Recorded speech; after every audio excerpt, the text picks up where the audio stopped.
Friends, এটা হলো Majhdia station. এই হলো জাগ্রত পাগলাখালী শিব মন্দির। চলো friends, Sealdah Gede local train ধরে নামতে হবে মাঝদিয়া স্টেশন।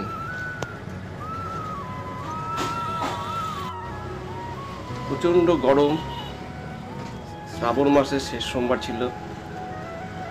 দেখতেই পাচ্ছ ফ্রেন্ডস, পুরো ঘেমে একাকার হয়ে গেছি।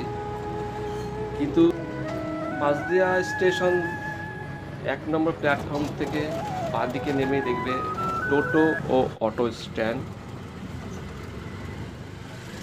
স্ট্যান্ডে গিয়ে পাগলাখালী বললেই তোমাদের একেবারে নিয়ে যাবে পাগলাখালী মন্দিরের। কি সুন্দর পরিবেশ, দেখতে দেখতে কীভাবে সময় কেটে যাবে বুঝতেই পারবে না। মাথা পিছু তোমাদের খরচ হবে 100 থেকে 120 টাকা।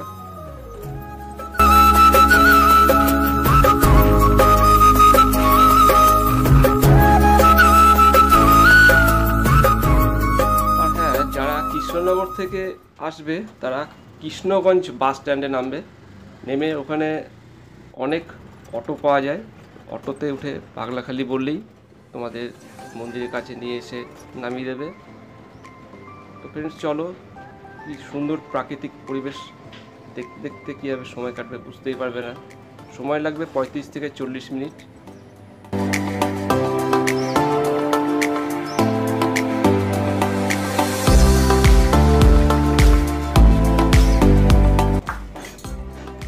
দেখতে দেখতেই চলে আসলাম পাগলাখালী স্পটে। এই জায়গার নাম হচ্ছে পাগলাখালী। এবার বাঁদিকে ঢুকে গিয়ে প্রায় 3 মিনিট থেকে 4 মিনিট লাগবে নদীর সামনে পৌঁছাতে। দেখো ফ্রেন্ডস, আমি ডিটেলস তোমাদের নিয়ে যাচ্ছি।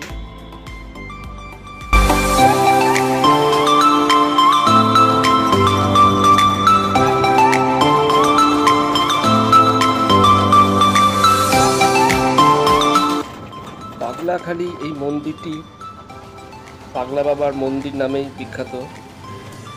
আর গ্রাম্য পরিবেশ হলেও পাকা রাস্তাঘাট খুব ভালো, যাতায়াতে কোনো কষ্ট নেই।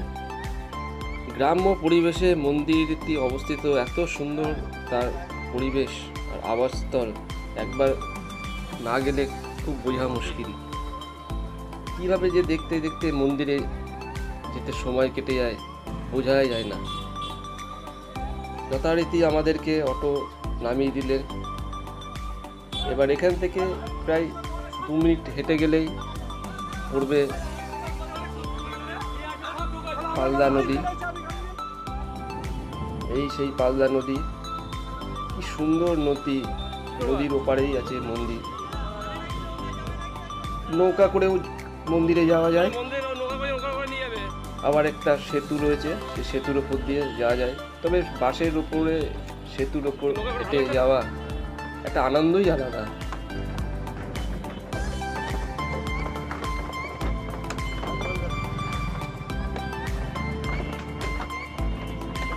যে সৌন্দর্য সেটা উপভোগ করা একমাত্র সেই অনুভব করতে পারে যে এর উপরে আসবে। কি দারুণ দৃশ্য আর তার পরিবেশ। মনে হয় ঘন্টার পর ঘন্টা এই সেতুর ওপরে দাঁড়িয়ে থাকি।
প্রচুর গাড়ি নিয়ে ভক্তবৃন্দরা দেখলাম উপস্থিত হয়েছে।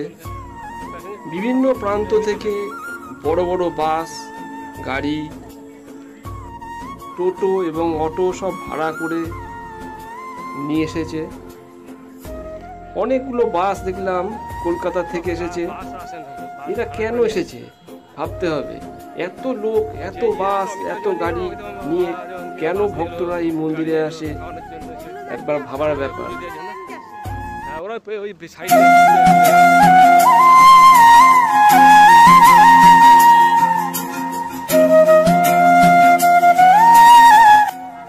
আসলে যে যা চাই এই মন্দিরে তার সেই মনস্কামনা পূর্ণ হয়। প্রত্যেক ভক্তবৃন্দদের মনস্কামনা পূর্ণ হয় বলেই তারা আবার আসে এখানে পুজো দিতে।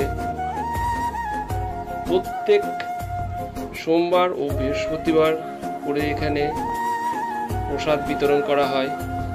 আর প্রতি সোমবার বৃহস্পতিবার প্রত্যেক ভক্তদের যাদের মনস্কামনা পূর্ণ হয় তারা এখানে এসে তারা পুজো দেয় এবং প্রচুর লোক খাওয়ায়। এই মন্দিরে যে আসে সে কোনোদিন অভুক্ত হয়ে যায় না। এই মন্দির ঘিরে নানা অলৌকিক কাহিনী প্রচলিত আছে। প্রচুর অলৌকিক ঘটনার অধিকারী এই মন্দির। সেই সব অলৌকিক ঘটনা ফ্রেন্ডস যদি দ্বিতীয়বার আসবো যখন তখন আলোচনা করব।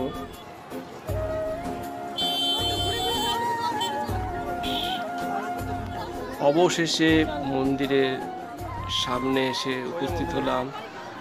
এই যে বটগাছটা দেখছেন, এটা হচ্ছে বহুত প্রাচীন বটগাছ এবং এই গাছে শিব ঠাকুর বিরাজমান করেন।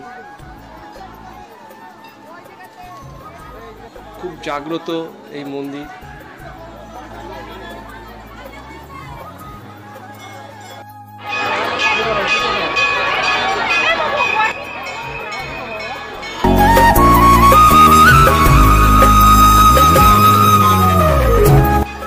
প্রতি বছর শ্রাবণ মাসে এখানকার মন্দিরের সংলগ্ন স্থানে বিশাল মেলা বসে। পুরো 1 মাস ধরে এই মেলা চলে। এই যে মেলাটা দেখতে পাচ্ছ, এটা শ্রাবণ মাসের মেলা। প্রতি সোমবার অসংখ্য ভক্তবৃন্দ এই মন্দিরে শিব ঠাকুরের মাথায় জল ঢালতে আসে। আজ শ্রাবণ মাসে শেষ সোমবার, প্রচুর ভিড়। বাবার নামে 11 টাকা দান করলো অভিপাত্র।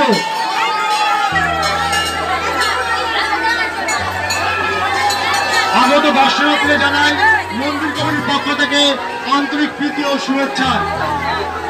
অগণিত দর্শকের যে ভিড়, যে সমাগম ঘটেছে মন্দিরে, সে ভিড় সামনে আমরা একটু হিমশিম খাচ্ছি। তাই প্রত্যেককে অনুরোধ করছি আপনারা আপনাদের জিনিসপত্র, মোবাইল জিনিসপত্র সাবধানে রাখবেন। কীর্তিকা বিশ্বাস বাবার নামে 51 টাকা দান করলেন। রানাঘাট হিজলি সনাতনী ভান্ডারী কমিটির পক্ষ থেকে মন্দির চাতালের বাঁদিকে প্রসাদ বিতরণ করা হচ্ছে। প্রসাদ গ্রহণের জন্য আমি সেবা সমিতির লোকজনকে বলবো যে তোমাদের প্রসাদ বিতরণটা শুরু করার জন্য।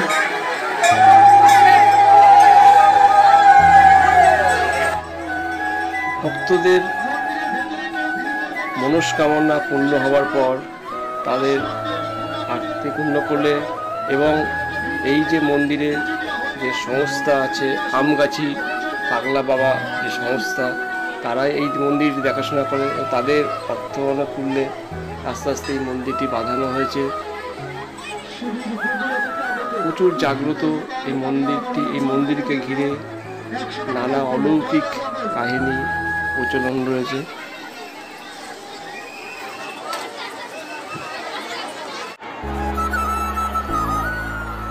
মন্দিরের পাশেই বিশাল বড় একটা ঘর, যেখানে কয়েক হাজার ভক্ত একসঙ্গে বসে প্রসাদ গ্রহণ করতে পারে।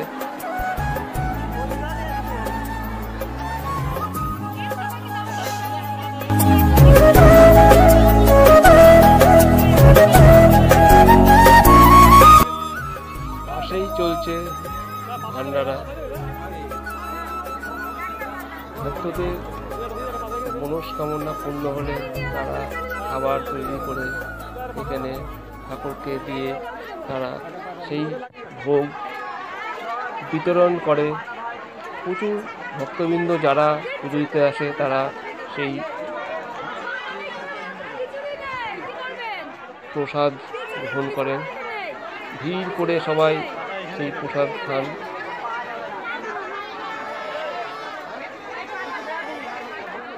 প্রতিদিন কেউ না কেউ এখানে ভান্ডারা দেন। আর মন্দিরে তো প্রসাদ বিতরণ করেই প্রতিদিন দুপুরবেলায়, সেই জন্য কোনো ভক্ত এখানে এসে কেউ খালি মুখে ফিরে যান না।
পুজো দেওয়া হয়ে গেলে আমিও সকল ভক্তবৃন্দের সঙ্গে বসে গেলাম বাংলা বাবার মন্দিরে প্রসাদ গ্রহণ করার জন্য। প্রচুর ভক্তবৃন্দ বসে আছে, সবাই প্রসাদ গ্রহণ করার জন্য। চলে এলো সেই অমূল্য প্রসাদ।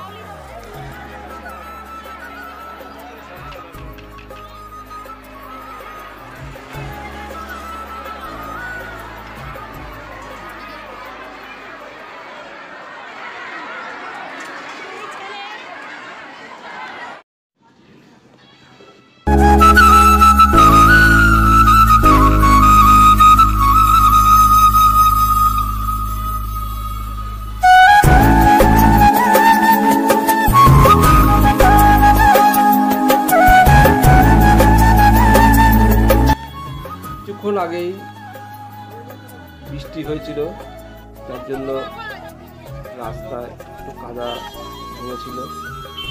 যাই হোক, ফ্রেন্ড, প্রচুর আনন্দ করলাম।